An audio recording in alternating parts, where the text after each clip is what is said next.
The first session of the week, which is the Early Learner Toolkit panel discussion. The Early Learner community process is a very large part of Early Learner South Dakota. And a warm welcome to those of you that are just joining us. If you guys would like, you are welcome to turn on your cameras if you would like.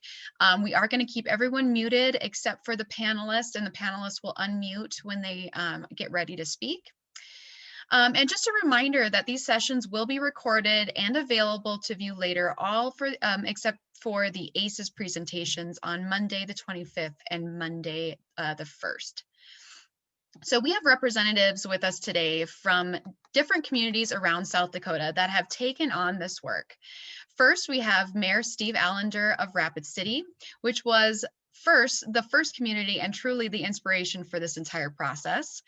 Ann Rogers Popejoy of Lead Deadwood, Sarah Hauge, and finally of Brookings, and finally Janessa Bixel, representing Early Learner South Dakota and currently resides in Rapid City.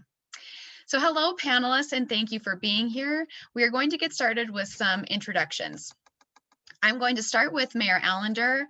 If you would please let us know what community, everyone knows what community you're with, but what your representation and how you really got started with this process. Okay, well, welcome everyone. My name's Steve Allender and I'm mayor of Rapid City.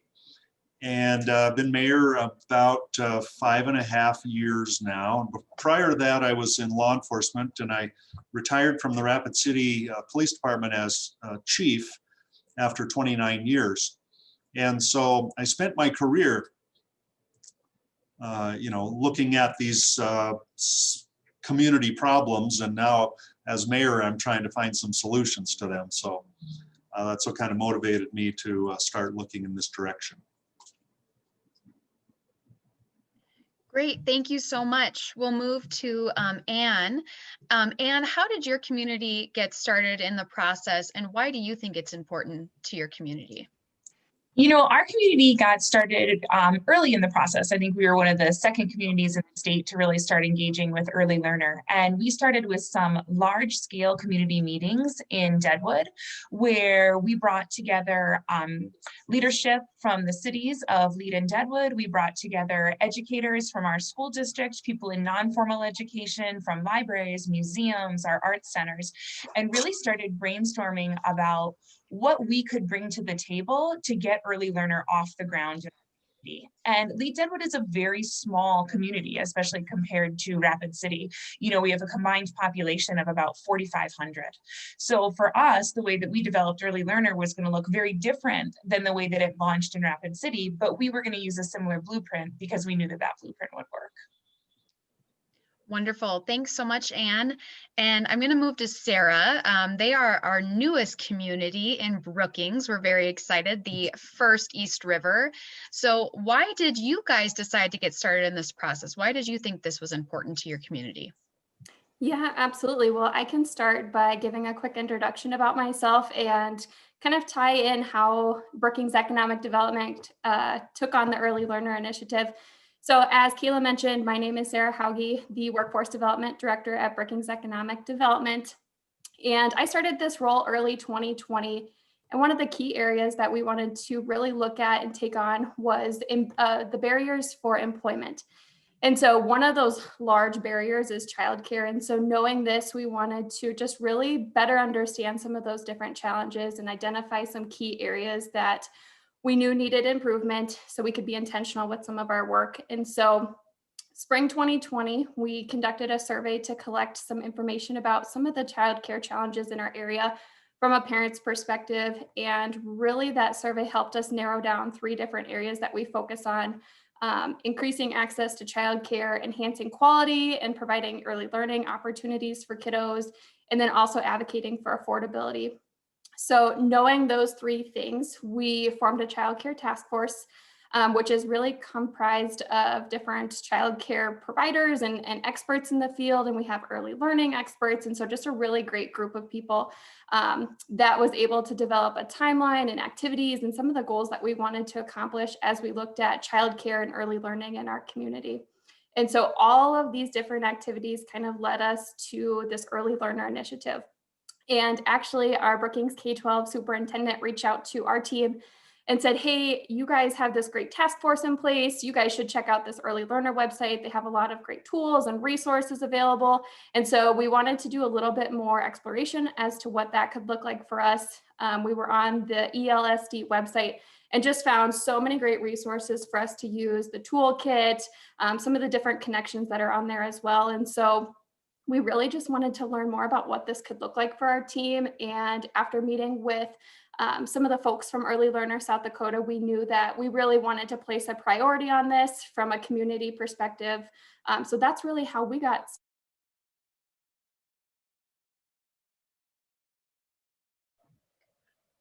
I think Sarah might have gotten frozen there. So thank you so much, Sarah. If you can hear us, hopefully your connection gets a little more stable here. And now for some of the folks who are on the call, they're probably all wondering, what is an early learning community in South Dakota? I'm going to turn that question to Janessa, the president of SDAYC, which is what the Early Learner South Dakota initiative falls under. So Janessa, why don't you go ahead and let everyone know what is an early learner community? Hi, thank you, Kayla. Shall I give a tiny bit of background and as my introduction to this work, or just dive into that? So I actually joined the work for Early Learner South Dakota in 2019 when I became the president of South Dakota AEYC. And then I do reside in Rapid City. So through my work, I got involved with the Early Learner Rapid City group, and I serve both in the leadership and then also on a committee out there. And early learning communities it's not really a simple answer. It's really complex. Sarah just spoke to a lot of what that is, but basically it is a community-driven grassroots effort to support early learners within the community. And we look at many different areas or aspects. We use the National League of Cities Community Action Tool Guide that helps us look at all these different aspects, from the supports that you have, like Feeding South Dakota, to the library, there's so many different supports within the communities that we have. And the first step is recognizing what is in the community. And then our work with Early Learner South Dakota is helping the communities figure out where maybe gaps are, and then we can work with them to put a plan into action to fill in those gaps or get word out about those the strengths and the things that the communities have within their programs. Oftentimes I feel like we're connecting the dots. There's a lot of different things going on in communities, and I feel like our job with Early Learner is to connect the dots and get awareness out to the community about it. Thank you so much, Janessa. I appreciate that. So just to kind of expand upon that, Janessa, in what way do you believe that Early Learner South Dakota supports the communities in which decide to go into this work?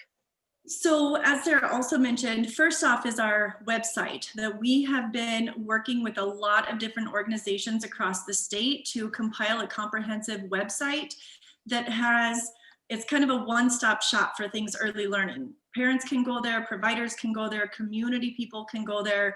I mentioned the National League of Cities Action Tool Guide, but we also, and thanks to Kayla at United Way, have put together a community toolkit specific to South Dakota. So it's taking some of those elements, maybe if there's a smaller community, which I think, Ann, you did out in Lee Deadwood, use that toolkit that Kayla developed that's a little more digestible. That National League of Cities is, there's a lot to that. We're taking it part by part in Rapid City. And I'm curious to see how things are going to go for you guys, Sarah. This is it's an ongoing learning process for it all. And so those are two parts. We have a data dashboard that we've put together. We have things like this amazing one-pager that Rapid City put together. We adopted it at the state. It's got our vision statement. It's got some what, where, who, why questions on there with some statistics. We've also put together some other amazing statistic graphic sheets, just really accessible information for people, I think is what, I mean, there's so much on that website. It's, you click on the links and there's stuff within the links, and there's an amazing kit that Rapid City put together. And it's really cool because we actually have a marketing page now for the communities. And as each community develops things, like Deadwood has these early learner trail signs, well, now Rapid City is pulling from that, and we want to put some of those in Rapid City. So as we're inventing things, we're sharing it with each other across the state. And there's just so much amazing, I guess, camaraderie and just connectedness happening because of this initiative. Wonderful. Thanks, Janessa. Like you said, I think it sounds like a lot of dots getting connected and communities sharing resources together, which in South Dakota, being rural, we really need that.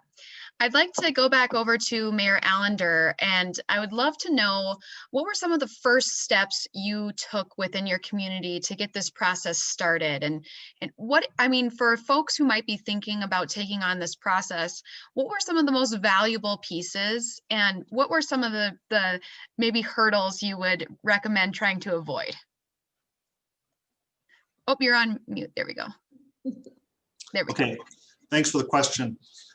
This is going to be one of the greatest experiments of our time, I think. So the first steps that I took was to really network, to begin speaking about the need for early learning in our community, and kind of gauge the citizen reaction to it. We are, as you said, rural.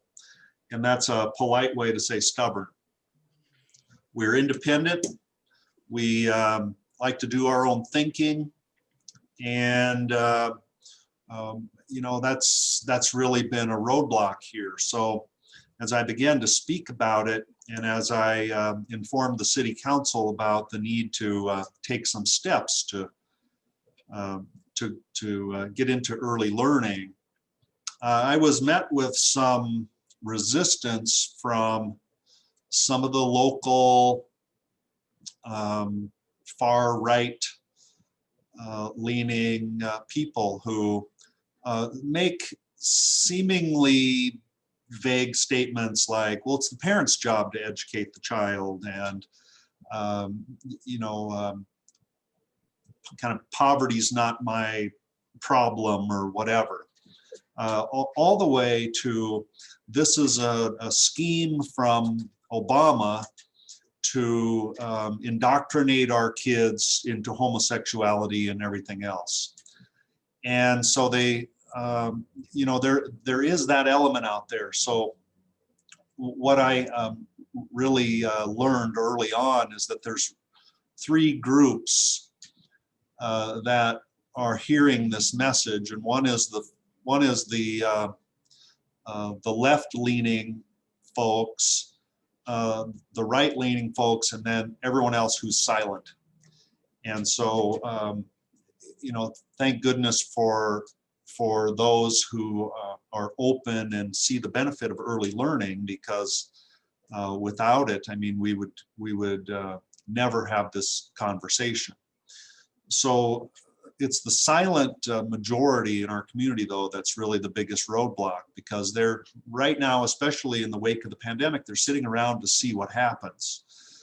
They've probably spoken out once or twice on some issue and been attacked by friends and family. It's just been a very contentious year for us. But you know, my whole drive in this, I think, is consistent with my style and my publicly stated mission, and that's just, you know, to solve problems as close to the root as possible. And so when you're putting people in jail, that's treating a symptom of something that where the root has not been addressed. And so I think in our community, and this does follow poverty lines to a great extent, in our community, and I'm sure in others, the root cause is the lack of early learning as an infant and a toddler and a kindergartner and a grade schooler and so on. We've had kids that have raised themselves for the most part, or been raised in an underqualified daycare environment. And so then as adults, we have this symptom from those years of neglect. And so if we want to talk about the root, then we got to go to the root, and that is early learning.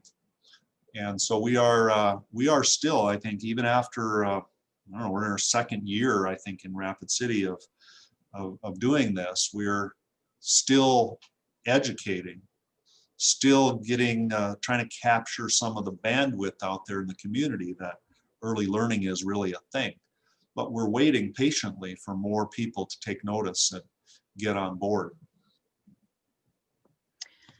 Wonderful, thank you. So really looking at the root cause and working on getting the word out there is the track that Rapid City seems to be on, which again, like Janessa showed some of the materials Rapid City helped develop, and they're doing an amazing job. And I want to go to you just real quick. You had mentioned Lead Deadwood, as a smaller community, is taking a little bit different approach than, for example, Rapid City has. Would you give us some examples of how Lead Deadwood is taking on some of this early learning work, and how it's a little bit different compared to Rapid City's just really starting slow and educating and those types of things? I think you guys are doing that as well, but what are some other things that you're doing within the Lead Deadwood community? Sure. So I think, we were in some ways able to skip a little bit of that political drama. I think some things came up in early meetings and people sort of chuckled to themselves about why funding had been cut to early learning. And those of us who have worked for underfunded nonprofits for our entire career, all of us, right? We dug in and started doing the work. And, some of the ways that we did that is we really worked with city officials to let them know just how simple this could be. So I was in a breakout session at one of our early meetings with Mike Stahl, who's the city administrator in Lead. And I was trying to sell him on the idea of a born learning trail. And I was like, Mike, you've got this phenomenal park that you just put all of this money into. So Lead has a beautiful new park. It has a music station. It has a splash pad. It has all these learning opportunities. I was like, at this existing park, we're going to install signage that parents can walk their children through, that kids can walk through on their own when they're already in the park. And that is early learning in your community.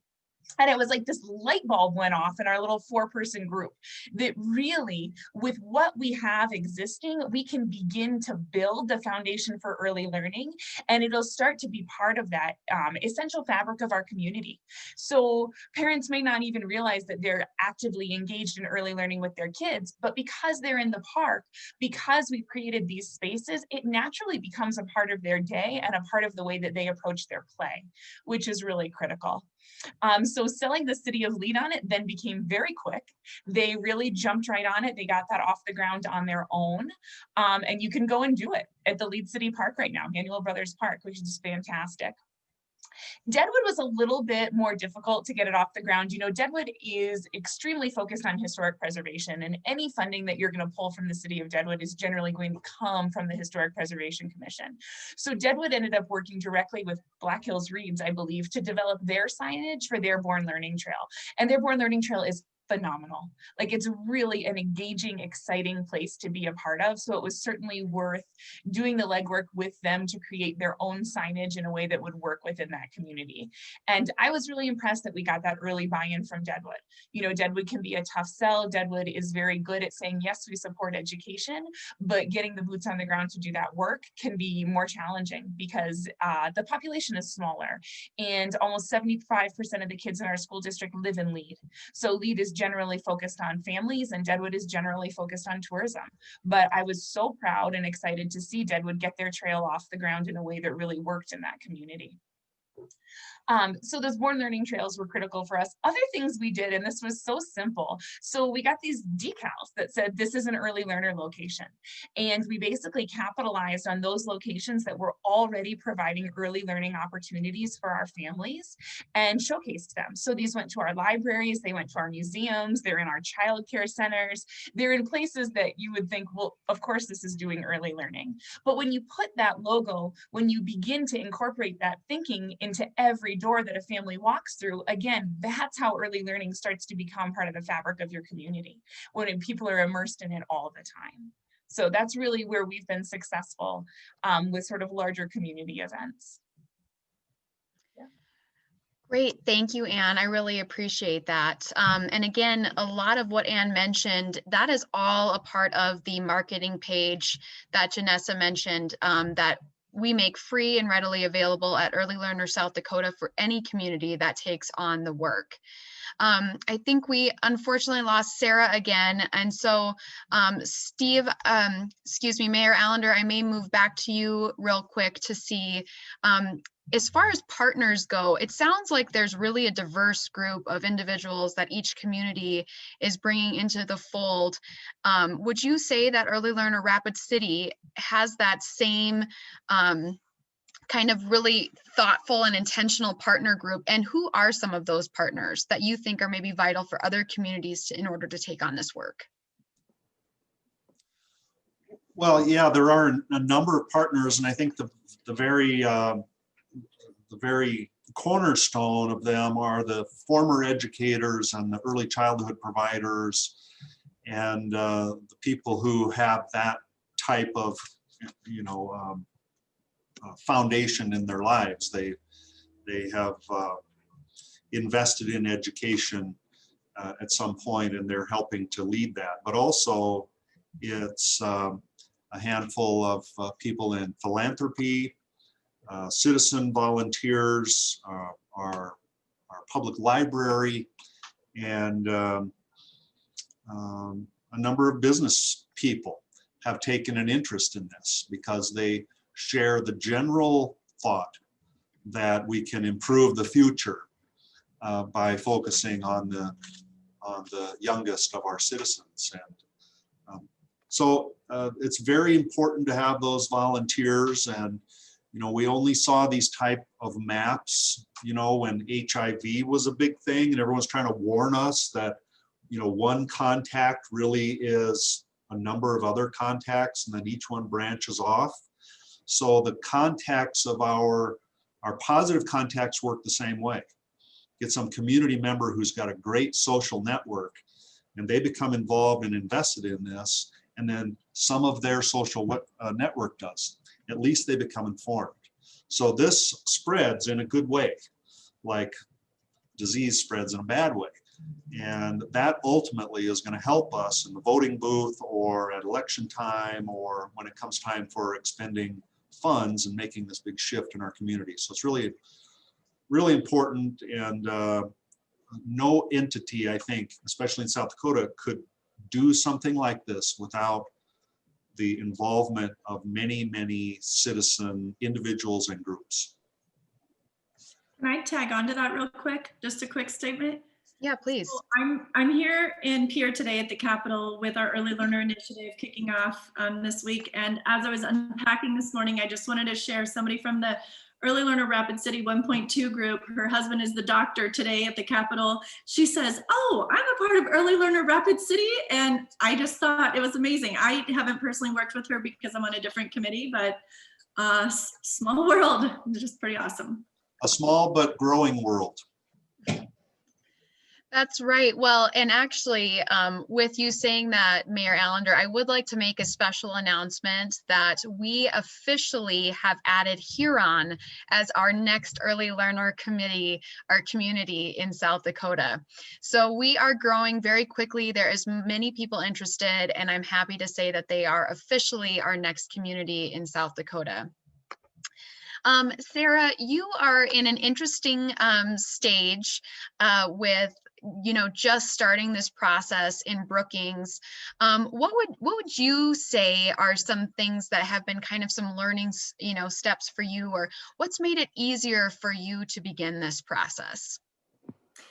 Yeah, I would say that we have a very unique situation. You don't often find a lot of economic development organizations taking this on and leading up some of these efforts. But we really felt like, from an economic development standpoint, that childcare is just a significant aspect of this economic ecosystem. When our parents have access to these high quality learning environments for their kiddos, they're more likely to stay in the workforce or enter the workforce again after they have kiddos. And so it was really important for us to make that connection for our parents, for our employers, but then also for our children, since they are going to be our future workforce and citizens of our community, hopefully. And then also, when we keep those kiddos engaged in these early learning activities, we're setting those kiddos up for success as they enter the K-12 system and then enter the workforce one day. So that was really important for us. I would say some of the first steps that we took as we were looking at early learner, we had heard anecdotally that childcare was a huge issue in Brookings. And so, like I mentioned, we really wanted to take that first step at identifying what those gaps were. So in order for us to identify those gaps, we really needed to ask our parents what those challenges were from their perspectives, which led us to the child care survey. But we also wanted to gain a better understanding from our providers' perspective. I feel like often they don't get their voices heard. And so we thought it was really important to hear that information from them. So we hosted a focus group session to just learn a little bit more information about those challenges for that group of people. This eventually led us to our 3 key areas: the accessibility, affordability, and the quality. But we wanted to really put an emphasis on that quality aspect, which led us to take our first steps at Early Learner South Dakota. This was really beneficial for us, as we were forming this childcare task force. It's not our expertise. We are experts in economic development and workforce. And so it was really important for us to bring this group of people together, get others involved in this conversation, get the experts all seated at one table, so to speak, if their initiatives lined up with this mission. And so some of the things that we thought were really valuable from this partnership with Early Learning South Dakota is the toolkit. We have found that super, super helpful. And then also the National League of Cities guide, as we look to engage more stakeholders and develop some advocacy campaigns and kind of plan out what this looks like for us, not only this year, but then in years to come as well. So that's kind of a long explanation to your question, but that kind of covers a few different topics.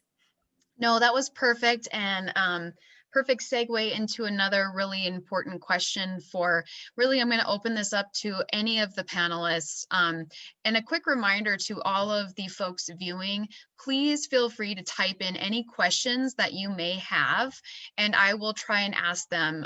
If they come up, just put them in the chat and I will ask them as we go through the panel. I want to leave a good 15 minutes at the end of this session in order for you guys to ask questions to the panelists. So I like that you brought up economic development, Sarah, because this is really a concept that Early Learner South Dakota has been focusing on, is how early learning is directly impacting the economic success and sustainability of our state. And I would really love maybe each of the panelists or whomever to speak on that. How do you think that focusing on early learning directly impacts the economic success of your community, and why that's important for other communities to consider? Mayor Allender, go ahead. And then Ann will follow up with you. I think it is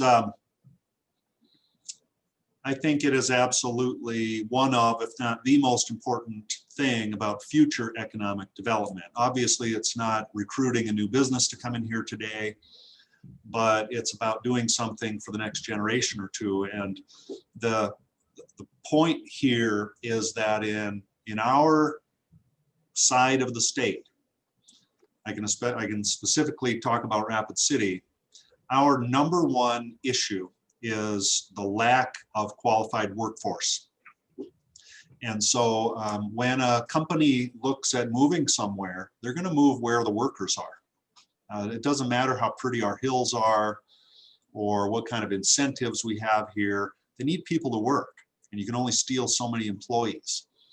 And the other thing is the wages that are being earned in our communities. And right now you're going to see, or you've already seen, the beginnings of a push to increase, double the minimum wage over the next few years. And that's bringing that's working the scale, in my opinion, from the wrong end. When we better qualify the workers in our communities, we make that earning ability greater. And when more money is earned, more money is spent. And so when you have 20% or more of your community that is immersed in poverty and can have difficulty holding a job or an adequate paying job, then the overall economy is kind of anchored to that concept as well. But so number one, workforce, and number two, the earning capability of many of your community members really relies on the early steps in getting that worker qualified. And that's when they come out of the womb and they need to learn about the world in order to be successful in it. Great explanation for that. I appreciate that, Mayor Allender. Thank you. And I believe you also had a follow-up on that. Sure. I was just going to say that when we decided to take on Early Learner, we certainly didn't know that it was going to be in the middle of an economic crisis. So this year has definitely shed light on the importance of early learning and childcare and how those things are genuinely tied to a productive economy. So while this wasn't something we were prepared for, I think for all of us, the economy has come to the forefront, and that we all do play an active role in getting things back on our feet and, moving this forward. So in addition to what Mayor Allender has said, I just want everyone to know that the economy applies to all of us. And I think as nonprofit people or people in childcare, it's not something that we generally put at the forefront of our attention, but this year in particular, it has to be. And it's a great platform for us to begin arguing for the importance of early learning, because we really do need to put people back to work and qualify our workforce and be a viable part of what's happening in our nation. Wonderful. Anne, thank you. I think, Janessa, I saw that you had something to add as well. Yeah, I was really happy to hear Mayor Allender talk about qualified workforce and the wages, because part of my role as president of SDAYC is looking at things not just within the communities, but statewide, and looking to other states to see what other states are doing and try to pull some things in. One of the things that I noticed was there are many states that use childcare wages program or TEACH program that helps. It's a separate initiative, and it's something that we're working on. We have it in our deliverables with our grant with the Early Learner Initiative to look into this further for South Dakota, to possibly have stipends that would go to our teachers, which might be a solution, or at least something that could help support the wages that are going to early childhood educators. And you basically have a rubric that looks at their continuing education, because we want them to be qualified. We want people working with our young children to have their CDA or their associates or their bachelors, or I would love to see more master's programs or master's degree teachers out here and in working in the field. And the childcare wages could help. Depending on how our states have the flexibility to do this, to put the rubric together how they see fit, but you can go higher for the level of education. You can add longevity in the field, which in my work, I actually see people move from program to program, or quite a bit, and you can have that stuff built in. So we are looking at things at a more of a statewide perspective in that as well. For those of you that are interested, you can actually just Google TEACH or wages, and it has a $sign for that.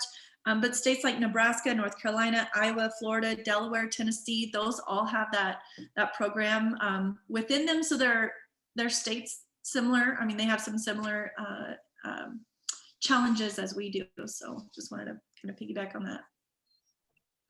Yeah, thank you, Janessa. A valuable point to mention. Sarah, I know you helped us kick this conversation off, but did you have anything else to add? Yeah, I would just say Mayor Allender, you had talked about workforce, and if we are bringing in different businesses to our communities, it's really important to have that educated workforce and to also have these resources available to our parents. So as we looked at this early learner initiative, we really saw it as an opportunity to recruit and retain some of our community members. Because Brookings would be positioned as an early learning community and outsiders would see that as a priority for our community. It potentially brings in new members to our community and just provides some of those resources for lifelong learning for not only our kiddos one day, but also our parents as well. So that was a perspective that we had in mind too when we were looking at this early learner initiative. Thank you so much. I think this is a really, essential point to focus on that, even an individual in a community, if they say, hey, I don't have kids, I'm older. I mean, how does early learning really, matter to me? That's why I think it matters to every person in living in a community, whether you have young children or not, or whether you work in the field or not. I think that's a great point to make. One thing I'm seeing in the chat is I do have a couple people asking for contact information of the panelists. Panelists, I will let you decide if you'd like to put your contact information in there.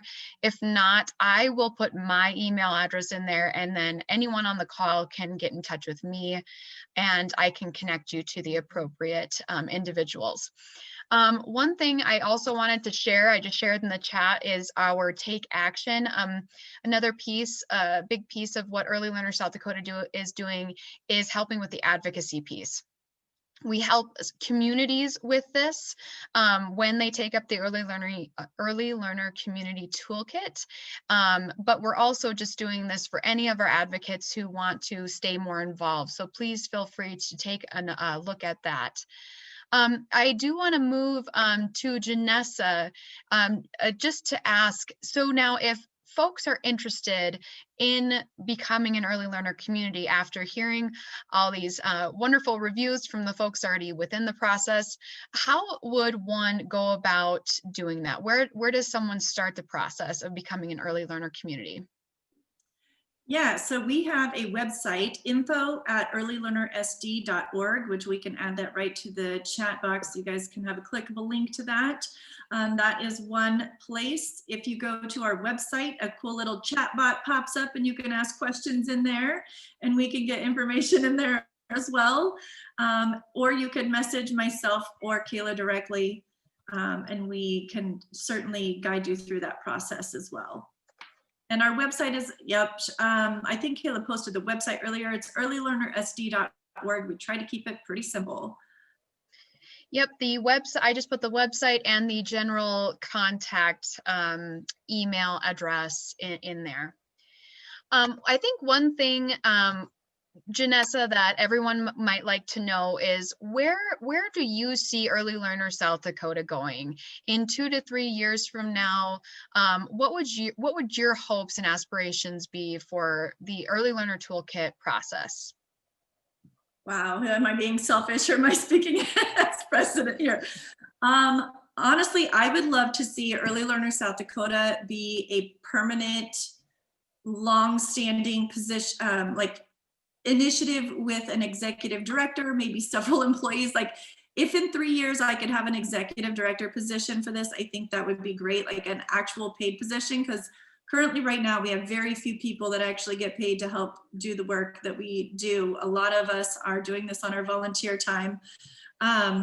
I would love to, we had a goal of 2 communities for this year, 2021, and here we're in January and we've already met that. This is amazing. Maybe we needed to say 2 per month, I don't know. But getting more communities on board, I think will help our legislators in our state recognize that we have a lot of people that want quality. We have programs that are providing quality that I think we should recognize. And we should utilize the programs that we have here, like maybe a preschool for all type of initiative, kind of like the Starting Strong, or I know the Hope Coalition out in Sioux Falls and Huron has a Starting Strong as well. Like, using our programs that we have within our states, highlighting those, working with them to elevate and recognize quality. And I really feel like it's going to be an evolving process. Like Mayor Allender said, one of the greatest experiments. You know, I feel like we're learning as we go, but us coming together and having a place where we can share our progress has been instrumental in, I think, in helping the other communities. I mean, one of our latest things in working with Brookings is a community launch plan. So, you know, I mean, I feel like with each community that we work with, we're getting more and more and more honed at what we're doing. And I would love to see every community within the state. I mean, I don't think that's a 3-year goal, maybe a loftier one than that, but we are working on, you know, putting policies and procedures into place and making things a lot more official. And I would like to see regular funding coming into this program.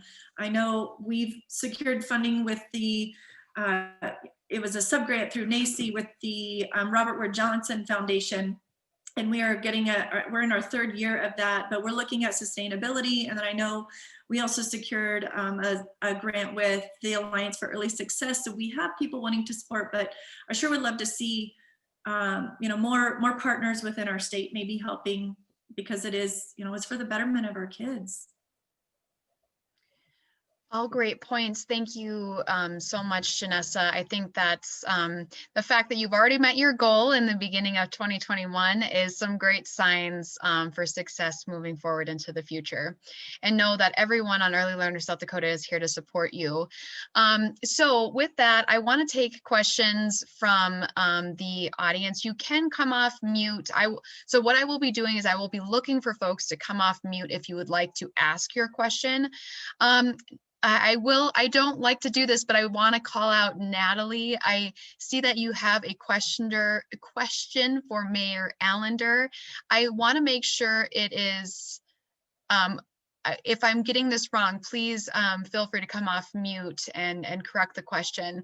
So Mayor Allender, what is the best way to go about getting our city councils on board with early learning? Well, thanks for that question. I think the best way would be to bring in the city goals to the discussion. If there are city goals, or if you have council members who talk about the, you know, making it a better place to live and that sort of thing, to kind of capitalize on that. And what I would do is have a basic conversation with them about, you know, creating the best community possible, and then have a screening of no small matters or no small matter. I think that is that little documentary, 45 minutes or whatever it is the point where you find out if they're really being sincere when they talk about making a great community. So, you know, that our city goals, you know, we've paid for studies and we have lofty sounding goals, but I think in government, we have a habit of putting those things on the shelf. That task of goal setting is done. Now let's go ahead with business as usual. So pull any of those kind of things off the shelf and politely use them to motivate those council members to do what they really intend to do, or what they meant to do when they were elected. And I think the screening of that documentary is essential to getting people awakened to the issues right here under our nose in our communities. Thank you, Mayor Allender. Janessa, I see you came off mute. Did you have something to add to that? Yes, I do want to add to that. I know No Small Matter, it's been out for a little bit now. We have 7 regional chapters through SDAYC that I am delivering the kits today. So they are in transit to go to I'm splitting. Carrie Sanderson is helping take some over East River for me, but we will have those DVDs of No Small Matter. So you can reach out to a chapter of SDAYC. You can contact me if you're not if you need put in contact with that.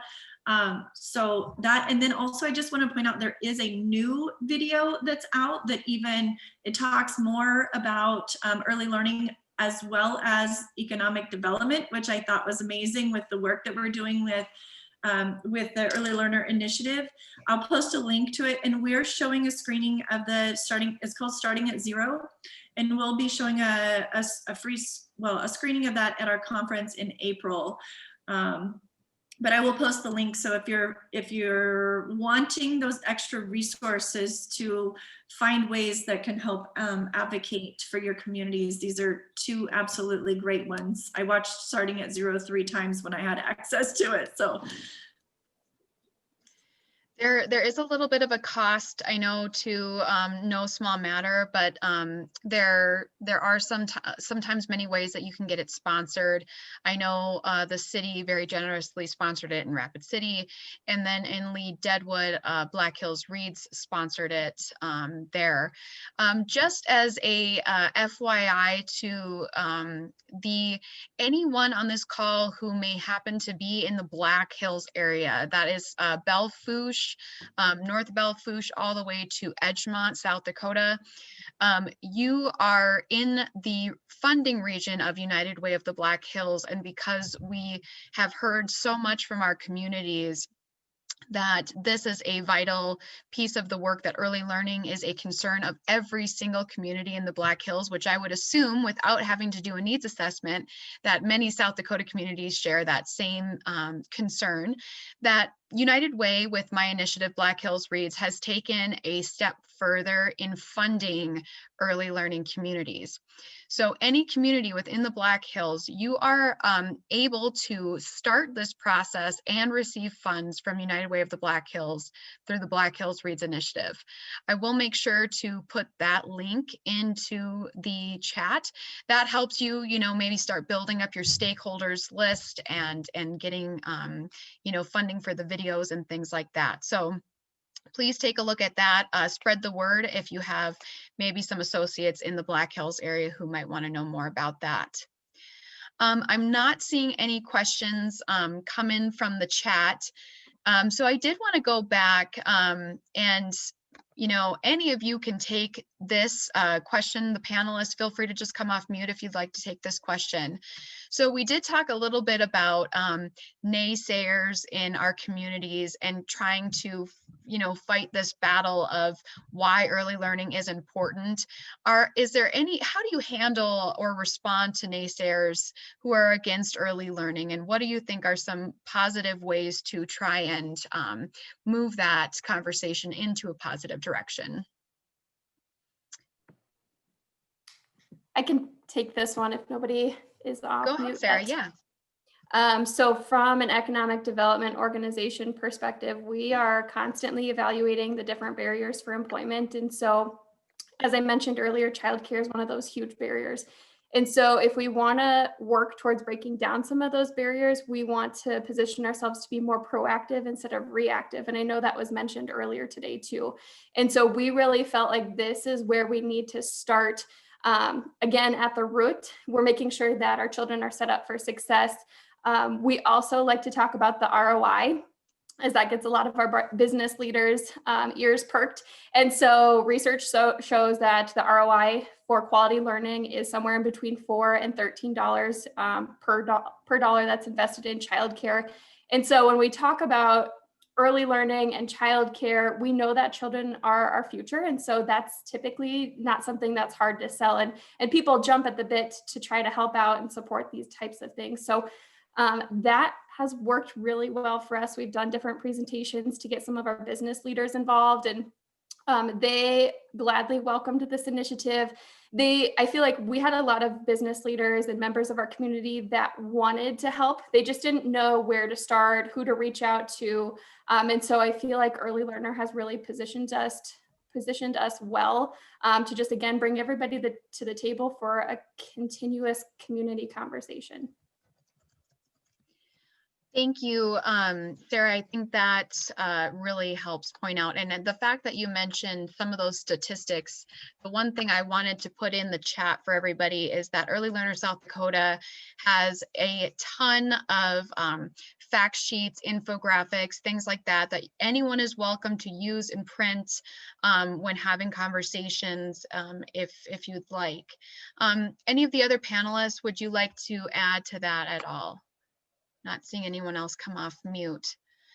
So another question again for any of our panelists on the chat here is, what has the reception of some of your for-profit or your business field and employers been to this concept of early learning communities? Has the perception been taken well, or has it been met with some negativity? I wouldn't say negativity, but I would say ambivalence. Like I said, we're independent, and so we're slow to get advocates to come out of the woodwork here. Would you have any recommendations on maybe how you've gotten some more advocates to come out of the woodwork over the last couple of years? Has it been just a slow, kind of a process of each committee bringing more to the table as it moves on, or? Well, in Rapid City, I think it's been the publicity that we've gained, and of course that the topic is attractive to a certain segment of the population, but I don't really think we've graduated fully into the economic boost of this type of program, and so I think there's more work to do. We're doing good work, and I'm very impressed. I was afraid that no one would show up for any of these meetings. So I'm very impressed that we've gotten this far, but I think it's the silent majority that is hurting our communities right now. And these are folks who carry a lot of weight in terms of their community reputation, their social networks, the number of people who look up to them. I think that is really so far one of the biggest disadvantages for us, is that we've not fully gotten the attention of everyone we could have or should have. Thank you, Mayor Allender. And I will say, I think he is being a bit modest. I know that they have an email list over 100 folks long, and in some of the stakeholder meetings that we first had in Rapid City, there was well over 50 people there. So I think you're doing a fantastic job in Rapid City, Mayor Allender. Thank you. Janessa, I saw you come off mute. Did you have something to add? Yeah, I wanted to add a little bit to the rapid work, but one thing I think that has been instrumental in this continued success with Rapid City is developing a structure of meetings. So we meet very regularly. We have quarterly stakeholder meetings. We have a leadership group that's all the committee leaders, as well as what we call the advisors, which the advisors are kind of the four key people Mayor Allender mentioned, or organizations, I guess Mayor Allender mentioned earlier, with United Way, the SDAYC, the Vicarovich Foundation, and the City of Rapid City. And we very much are intentional in those meetings. And then also at the state level, we have kind of looked at how Rapid City has been doing that, and we have developed structured meetings well. And I've got Kayla some kudos here. Her public policy and advocacy committee has been meeting almost every single week for the last several months. And we're talking 10 to 15 people at least on a regular basis on those meetings every single week. And people are from across the state. And I see some of the names on here that are on that committee, but I see a ton of new names on this meeting as well today. So I think that's very, very inspirational for our work moving forward. Thank you so much. I guess I will take that minute to say, we are we hope that any of you feel free to reach out to myself, Janessa, or any of the other panelists if you'd like to ask some questions about getting involved in the Early Learner Toolkit process. If you are interested in learning more about Early Learner South Dakota, feel free to check out our website, use the Gmail account or email account, excuse me, to contact us. And if you'd like to get involved at the state level with meetings in that regard. From the public policy side, if you want just to be involved more with the advocacy or want kind of the most up-to-date information, I do have a list of emails that has statewide advocates into which I send weekly message, not weekly, I'd say monthly messages to, where you can then send out to your respective email distribution lists. So if you would like to be added to that list, that's just a communications list. It doesn't involve any meetings. Feel free to let me know and I will add you to that list. But again, I think, you know, we are getting to the end here, and I know that I really appreciate everyone tuning in, and this will be available, recorded and available later.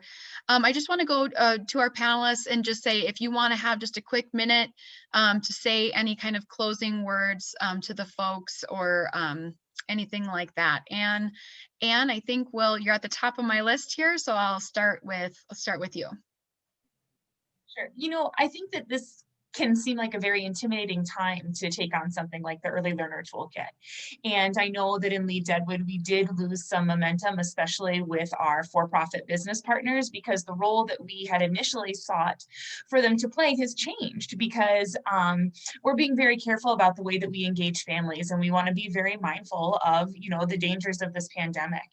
And so in Deadwood, we've really sort of turned in and gone back to basics. And, you know, we've had some really spectacular outdoor events. We had a book walk, which capitalized on the outdoor trails that we have in Deadwood, and we worked with a local author to do that. And very regularly, we are creating and distributing information to families and other providers that has to do with reading a book with your child and having other engaging ways to work through that story. How do we pre-read? What sort of questions do we ask? So even if you feel like this isn't a great time to have a giant kickoff party in your square, you're right, don't do that. But it is a great time to look at what really constitutes early learning, and don't ever overlook the power of sharing books with kids. Like, it's one of the most basic ways that we can start to engage families. And I think that we may need to do a little bit of backpedaling when we are able to get out in front of people a little bit more and say, hey, you know, those fantastic felt boards your kids have been bringing home, that's Early Learner. Remember when you came into that community hike with the Don Montelot book?